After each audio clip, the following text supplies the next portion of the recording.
Chapter 12, Part 2. The shop seemed to be quite dark at first. The door stood ajar. Mrs Verloc, leaning against the front, gasped out, "Nobody has been in. Look, the light in the parlour." Ossipon, stretching his head forward, saw a faint gleam in the darkness of the shop. "There is," he said. "I forgot it." Mrs Verloc's voice came from behind her veil faintly. And as he stood waiting for her to enter, she said louder, "Go in and put it out, or I'll go mad." He made no immediate objection to this proposal, so strangely motived. "Where's all that money?" he asked. "On me. Go, Tom, quick, put it out. Go in," she cried, seizing him by both shoulders from behind. Not prepared for a display of physical force, Comrade Ossipon stumbled far into the shop before her push. He was astonished at the strength of the woman and scandalized by her proceedings. But he did not retrace his steps in order to remonstrate with her severely in the street. He was beginning to be disagreeably impressed by her fantastic behaviour. Moreover, this or never was the time to humour the woman. Comrade Ossipon avoided easily the end of the counter, and approached calmly the glazed door of the parlour. The curtain over the panes being drawn back a little, he, by a very natural impulse, looked in, just as he made ready to turn the handle. He looked in without a thought, without intention, without curiosity of any sort. He looked in because he could not help looking in. He looked in and discovered Mr Verloc reposing quietly on the sofa. A yell coming from the innermost depths of his chest died out unheard, and transformed into a sort of greasy, sickly taste on his lips. At the same time the mental personality of Comrade Ossipon executed a frantic leap backward. But his body, left thus without intellectual guidance, held on to the door-handle with the unthinking force of an instinct. The robust anarchist did not even totter. And he stared, his face close to the glass, his eyes protruding out of his head. He would have given anything to get away, but his returning reason informed him that it would not do to let go the door-handle. What was it? Madness? A nightmare?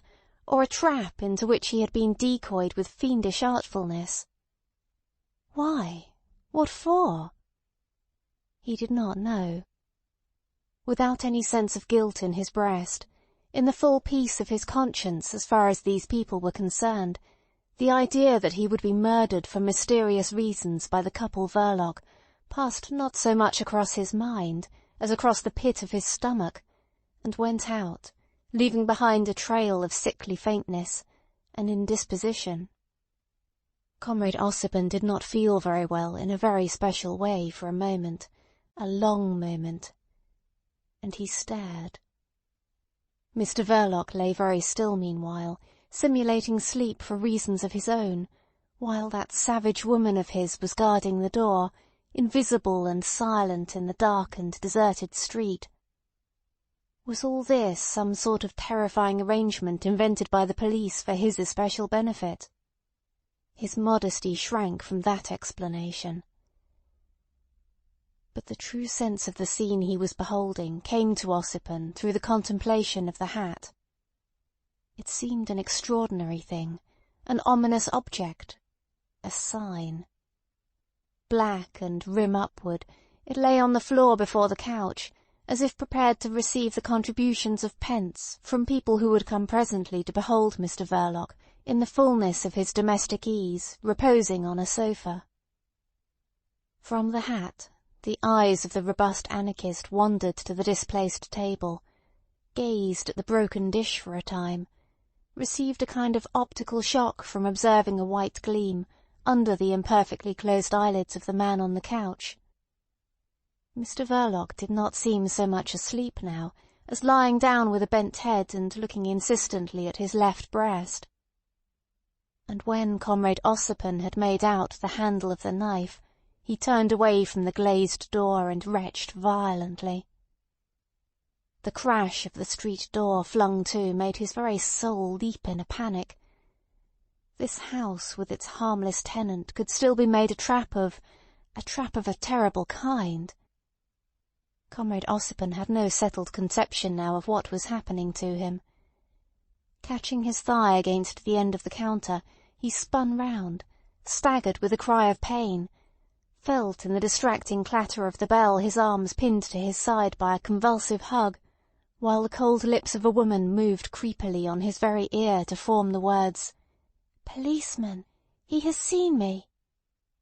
He ceased to struggle. She never let him go. Her hands had locked themselves with an inseparable twist of fingers on his robust back. While the footsteps approached, they breathed quickly, breast to breast, with hard, laboured breaths, as if theirs had been the attitude of a deadly struggle, while in fact it was the attitude of deadly fear. And the time was long.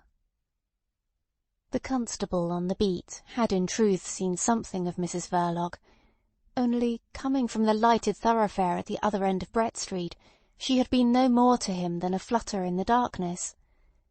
And he was not even quite sure that there had been a flutter. He had no reason to hurry up. On coming abreast of the shop he observed that it had been closed early. There was nothing very unusual in that.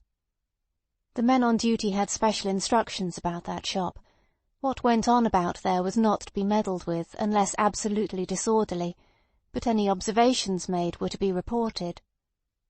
There were no observations to make, but from a sense of duty and for the peace of his conscience, owing also to that doubtful flutter of the darkness, the constable crossed the road and tried the door. The spring latch, whose key was reposing for ever off duty in the late Mr Verloc's waistcoat pocket, held as well as usual. While the conscientious officer was shaking the handle, Ossipon felt the cold lips of the woman stirring again creepily against his very ear. "If he comes in, kill me. Kill me, Tom." The constable moved away, flashing as he passed the light of his dark lantern, merely for form's sake, at the shop window. For a moment longer the man and woman inside stood motionless, panting, breast to breast. Then her fingers came unlocked. Her arms fell by her side slowly. Ossipon leaned against the counter. The robust anarchist wanted support badly. This was awful. He was almost too disgusted for speech. Yet he managed to utter a plaintive thought, showing at least that he realized his position. "Only a couple of minutes later and you'd have made me blunder against the fellow poking about here with his damned dark lantern." The widow of Mr Verloc, motionless in the middle of the shop, said insistently, "Go in and put that light out, Tom. It will drive me crazy." She saw vaguely his vehement gesture of refusal. Nothing in the world would have induced Ossipon to go into the parlour. He was not superstitious, but there was too much blood on the floor, a beastly pool of it all round the hat. He judged he had been already far too near that corpse for his peace of mind, for the safety of his neck perhaps. "Add the meter then. There, look, in that corner." The robust form of Comrade Ossipon, striding brusque and shadowy across the shop, squatted in a corner obediently, but this obedience was without grace. He fumbled nervously, and suddenly, in the sound of a muttered curse, the light behind the glazed door flickered out to a gasping, hysterical sigh of a woman. Night, the inevitable reward of men's faithful labours on this earth, night had fallen on Mr Verloc, the tried revolutionist, one of the old lot, the humble guardian of society, the invaluable secret agent Delta of Baron Stott-Wartenheim's dispatches, a servant of law and order, faithful, trusted, accurate, admirable, with perhaps one single amiable weakness, the idealistic belief in being loved for himself. Ossipon groped his way back through the stuffy atmosphere, as black as ink now, to the counter. The voice of Mrs. Verloc, standing in the middle of the shop, vibrated after him in that darkness with a desperate protest. "I will not be hanged, Tom! I will not!" She broke off. Ossipon from the counter issued a warning, "Don't shout like this," then seemed to reflect profoundly. "You did this thing quite by yourself?" he inquired in a hollow voice, but with an appearance of masterful calmness which filled Mrs. Verloc's heart with grateful confidence in his protecting strength. "Yes," she whispered, invisible. "I wouldn't have believed it possible," he muttered. "Nobody would." She heard him move about, and the snapping of a lock in the parlour door. Comrade Ossipon had turned the key on Mr. Verloc's repose, and this he did not from reverence for its eternal nature, or any other obscurely sentimental consideration, but for the precise reason that he was not at all sure that there was not someone else hiding somewhere in the house. He did not believe the woman, or rather he was incapable by now of judging what could be true, possible, or even probable in this astounding universe. He was terrified out of all capacity for belief or disbelief in regard of this extraordinary affair, which began with police inspectors and embassies, and would end goodness knows where, on the scaffold for someone. He was terrified at the thought that he could not prove the use he made of his time ever since 7 o'clock, for he had been skulking about Brett Street. He was terrified at the savage woman who had brought him in there, and would probably saddle him with complicity, at least if he were not careful. He was terrified at the rapidity with which he had been involved in such dangers, decoyed into it. It was some 20 minutes since he had met her, not more. The voice of Mrs. Verloc rose subdued, pleading piteously. "Don't let them hang me, Tom. Take me out of the country. I'll work for you. I'll slave for you. I'll love you. I've no one in the world. Who would look at me if you don't?" She ceased for a moment. Then, in the depths of the loneliness made round her by an insignificant thread of blood trickling off the handle of a knife, she found a dreadful inspiration to her, who had been the respectable girl of the Belgravian mansion, the loyal, respectable wife of Mr. Verloc. "I won't ask you to marry me," she breathed out in shamefaced accents. She moved a step forward in the darkness. He was terrified at her. He would not have been surprised if she had suddenly produced another knife destined for his breast. He certainly would have made no resistance. He had really not enough fortitude in him just then to tell her to keep back. But he inquired in a cavernous, strange tone, "Was he asleep?" "No," she cried, and went on rapidly. "He wasn't. Not he. He had been telling me that nothing could touch him. After taking the boy away from under my very eyes to kill him, the loving, innocent, harmless lad. My own, I tell you. He was lying on the couch quite easy, after killing the boy. My boy. I would have gone on the street to get out of his sight. And he says to me, like this, 'Come here,' after telling me I had helped to kill the boy. You hear, Tom? He says like this, 'Come here,' after taking my very heart out of me along with the boy to smash in the dirt." She ceased, then dreamily repeated twice, "Blood and dirt, blood and dirt."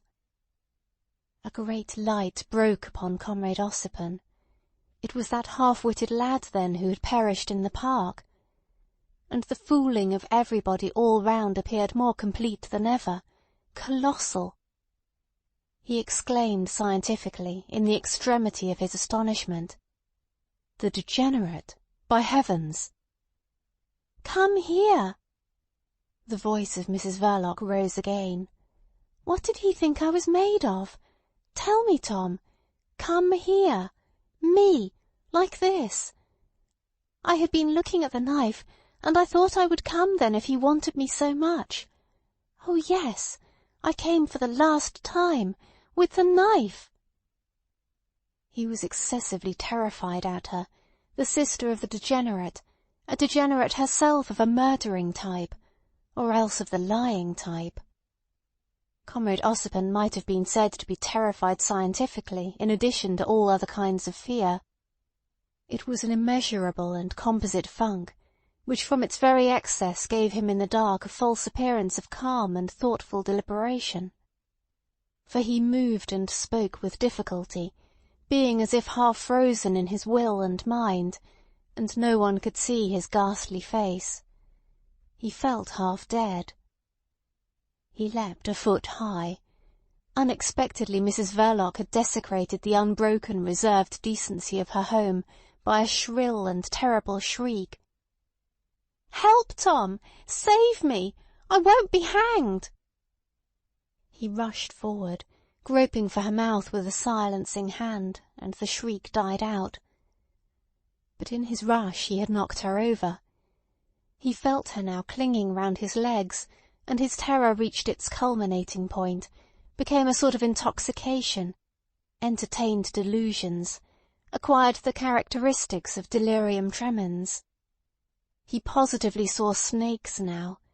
He saw the woman twined round him like a snake, not to be shaken off. She was not deadly. She was death itself, the companion of life. Mrs Verloc, as if relieved by the outburst, was very far from behaving noisily now. She was pitiful. "Tom, you can't throw me off now," she murmured from the floor. "Not unless you crush my head under your heel. I won't leave you." "Get up," said Ossipon. His face was so pale as to be quite visible in the profound black darkness of the shop, while Mrs Verloc, veiled, had no face, almost no discernible form. The trembling of something small and white, a flower in her hat, marked her place, her movements. It rose in the blackness. She had got up from the floor, and Ossipon regretted not having run out at once into the street. But he perceived easily that it would not do. It would not do. She would run after him. She would pursue him shrieking till she sent every policeman within hearing in chase. And then goodness only knew what she would say of him. He was so frightened that for a moment the insane notion of strangling her in the dark passed through his mind. And he became more frightened than ever. She had him. He saw himself living in abject terror in some obscure hamlet in Spain or Italy, till some fine morning they found him dead too, with a knife in his breast, like Mr Verloc. He sighed deeply. He dared not move.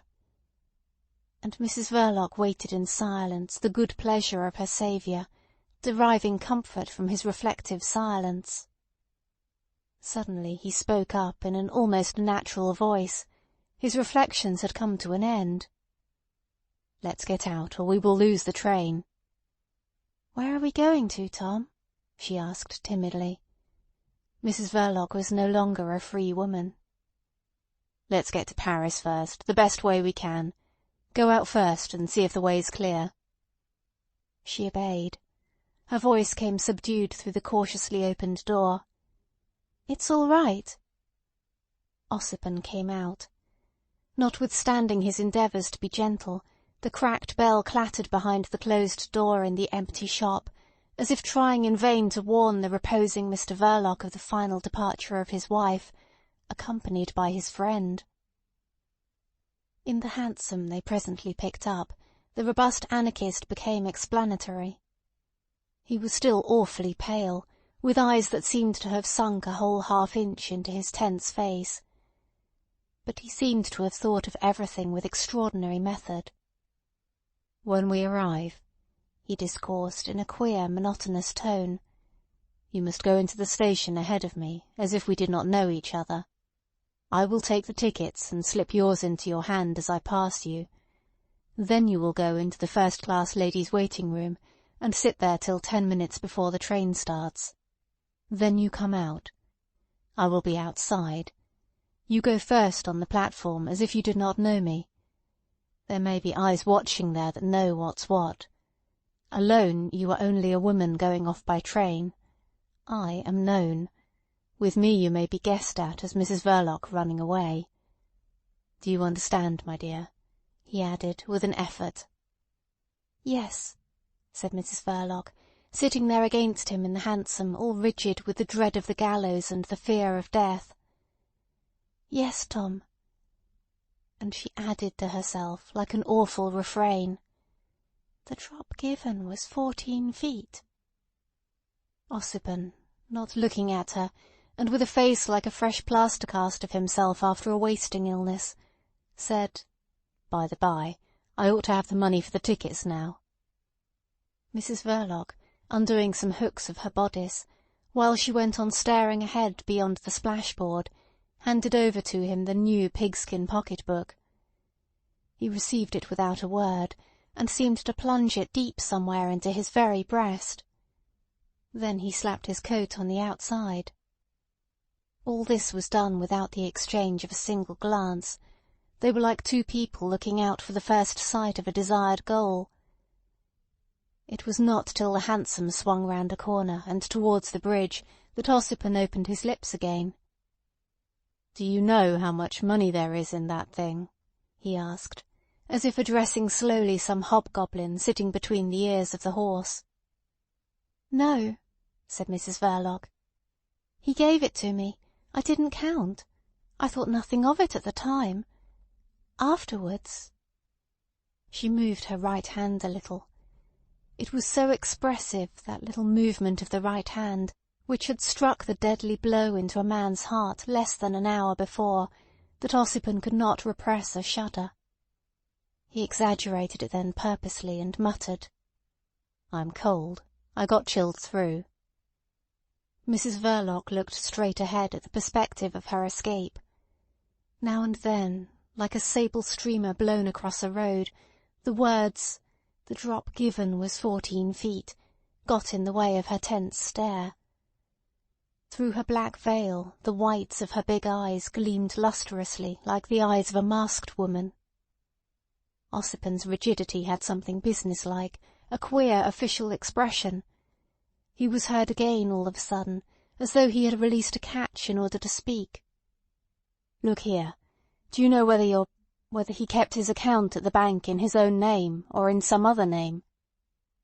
Mrs. Verloc turned upon him her masked face and the big white gleam of her eyes. "Other name?" she said thoughtfully. "Be exact in what you say." Ossipon lectured in the swift motion of the hansom. "It's extremely important. I will explain to you. The bank has the numbers of these notes. If they were paid to him in his own name, then when his death becomes known, the notes may serve to track us, since we have no other money. You have no other money on you?" She shook her head negatively. "None whatever?" he insisted. "A few coppers." "It would be dangerous in that case. The money would have then to be dealt specially with. Very specially. We'd have perhaps to lose more than half the amount in order to get these notes changed in a certain safe place I know of in Paris. In the other case, I mean, if he had his account and got paid out under some other name, say Smith for instance, the money is perfectly safe to use. You understand? The bank has no means of knowing that Mr. Verloc and, say, Smith are one and the same person. Do you see how important it is that you should make no mistake in answering me? Can you answer that query at all? Perhaps not, eh?" She said composedly, "I remember now. He didn't bank in his own name. He told me once that it was on deposit in the name of Prozor." "You are sure?" "Certain." "You don't think the bank had any knowledge of his real name? Or anybody in the bank, or—" She shrugged her shoulders. "How can I know? Is it likely, Tom?" "No. I suppose it's not likely. It would have been more comfortable to know. Here we are. Get out first and walk straight in. Move smartly." He remained behind and paid the cabman out of his own loose silver. The programme traced by his minute foresight was carried out. When Mrs Verloc, with her ticket for St Malo in her hand, entered the ladies' waiting-room, Comrade Ossipon walked into the bar, and in 7 minutes absorbed 3 goes of hot brandy and water. "Trying to drive out a cold," he explained to the barmaid, with a friendly nod and a grimacing smile. Then he came out, bringing out from that festive interlude the face of a man who had drunk at the very fountain of sorrow. He raised his eyes to the clock. It was time. He waited. Punctual, Mrs Verloc came out, with her veil down and all black, black as commonplace death itself, crowned with a few cheap and pale flowers. She passed close to a little group of men who were laughing, but whose laughter could have been struck dead by a single word. Her walk was indolent, but her back was straight, and Comrade Ossipon looked after it in terror before making a start himself. The train was drawn up, with hardly anybody about its row of open doors. Owing to the time of the year and to the abominable weather, there were hardly any passengers. Mrs Verloc walked slowly along the line of empty compartments till Ossipon touched her elbow from behind. "In here." She got in, and he remained on the platform looking about. She bent forward, and in a whisper, "What is it, Tom? Is there any danger? Wait a moment. There's the guard." She saw him accost the man in uniform. They talked for a while. She heard the guard say, "Very well, sir," and saw him touch his cap. Then Ossipon came back, saying, "I told him not to let anybody get into our compartment." She was leaning forward on her seat. "You think of everything. You'll get me off, Tom?" she asked in a gust of anguish, lifting her veil brusquely to look at her saviour. She had uncovered a face like adamant. And out of this face the eyes looked on, big, dry, enlarged, lightless, burnt out like 2 black holes in the white, shining globes. "There is no danger," he said, gazing into them with an earnestness almost rapt, which, to Mrs Verloc, flying from the gallows, seemed to be full of force and tenderness. This devotion deeply moved her, and the adamantine face lost the stern rigidity of its terror. Comrade Ossipon gazed at it as no lover ever gazed at his mistress's face. Alexander Ossipon, anarchist, nicknamed the Doctor, author of a medical and improper pamphlet, late lecturer on the social aspects of hygiene to working-men's clubs, was free from the trammels of conventional morality, but he submitted to the rule of science. He was scientific, and he gazed scientifically at that woman, the sister of a degenerate herself, of a murdering type. He gazed at her, and invoked Lombroso, as an Italian peasant recommends himself to his favourite saint. He gazed scientifically. He gazed at her cheeks, at her nose, at her eyes, at her ears. Bad. Fatal. Mrs Verloc's pale lips parting, slightly relaxed under his passionately attentive gaze, he gazed also at her teeth. Not a doubt remained. A murdering type. If Comrade Ossipon did not recommend his terrified soul to Lombroso, it was only because on scientific grounds he could not believe that he carried about him such a thing as a soul. But he had in him the scientific spirit, which moved him to testify on the platform of a railway station in nervous, jerky phrases. "He was an extraordinary lad, that brother of yours. Most interesting to study. A perfect type in a way. Perfect." He spoke scientifically in his secret fear. And Mrs Verloc, hearing these words of commendation vouchsafed to her beloved dead, swayed forward with a flicker of light in her sombre eyes, like a ray of sunshine heralding a tempest of rain. "He was that indeed," she whispered softly, with quivering lips. "You took a lot of notice of him, Tom. I loved you for it." "It's almost incredible the resemblance there was between you two," pursued Ossipon, giving a voice to his abiding dread, and trying to conceal his nervous, sickening impatience for the train to start. "Yes, he resembled you." These words were not especially touching or sympathetic, but the fact of that resemblance insisted upon was enough in itself to act upon her emotions powerfully. With a little faint cry, and throwing her arms out, Mrs Verloc burst into tears at last. Ossipon entered the carriage, hastily closed the door, and looked out to see the time by the station clock. 8 minutes more. For the first 3 of these, Mrs Verloc wept violently and helplessly without pause or interruption. Then she recovered somewhat, and sobbed gently in an abundant fall of tears. She tried to talk to her saviour, to the man who was the messenger of life. "Oh, Tom, how could I fear to die after he was taken away from me so cruelly? How could I? How could I be such a coward?" She lamented aloud her love of life, that life without grace or charm, and almost without decency, but of an exalted faithfulness of purpose, even unto murder.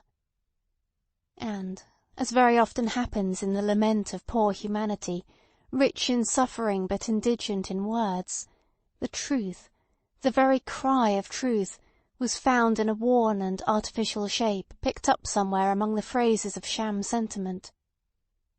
"How could I be so afraid of death? Tom, I tried. But I'm afraid. I tried to do away with myself, and I couldn't. Am I hard? I suppose the cup of horrors was not full enough for such as me.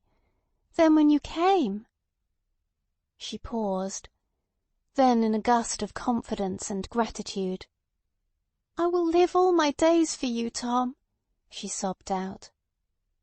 "Go over into the other corner of the carriage, away from the platform," said Ossipon solicitously. She let her saviour settle her comfortably, and he watched the coming on of another crisis of weeping, still more violent than the first. He watched the symptoms with a sort of medical air, as if counting seconds. He heard the guard's whistle at last. An involuntary contraction of the upper lip bared his teeth with all the aspect of savage resolution as he felt the train beginning to move. Mrs Verloc heard and felt nothing, and Ossipon, her saviour, stood still. He felt the train roll quicker, rumbling heavily to the sound of the woman's loud sobs, and then, crossing the carriage in 2 long strides, he opened the door deliberately and leaped out. He had leaped out at the very end of the platform, and such was his determination in sticking to his desperate plan that he managed by a sort of miracle, performed almost in the air, to slam to the door of the carriage. Only then did he find himself rolling head over heels like a shot rabbit. He was bruised, shaken, pale as death, and out of breath when he got up. But he was calm, and perfectly able to meet the excited crowd of railwaymen who had gathered round him in a moment.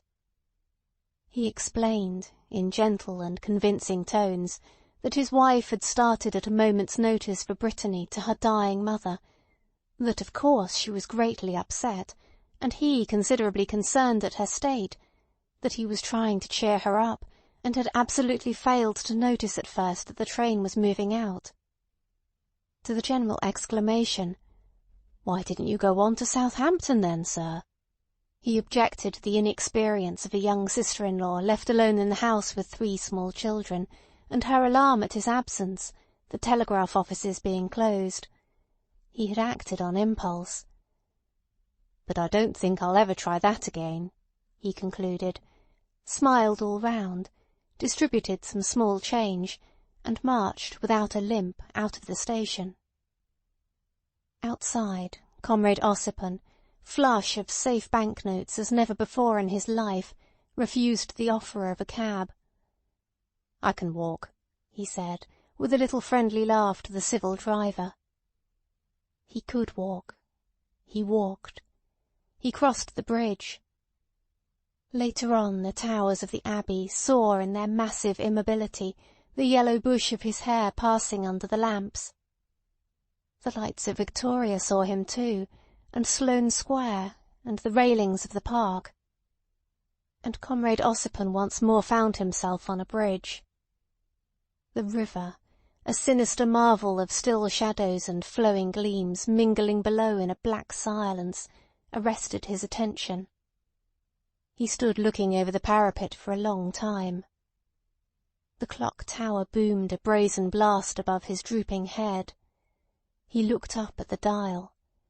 12:30 of a wild night in the Channel. And again Comrade Ossipon walked. His robust form was seen that night in distant parts of the enormous town, slumbering monstrously on a carpet of mud under a veil of raw mist. It was seen crossing the streets without life and sound, or diminishing in the interminable straight perspectives of shadowy houses bordering empty roadways lined by strings of gas lamps.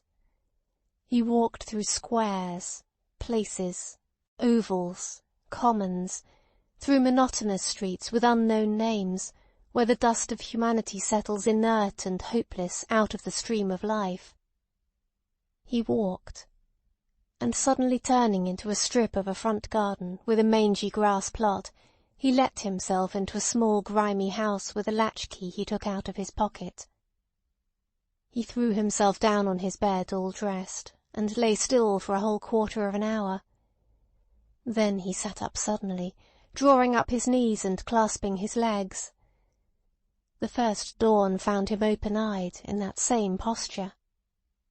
This man who could walk so long, so far, so aimlessly, without showing a sign of fatigue, could also remain sitting still for hours without stirring a limb or an eyelid.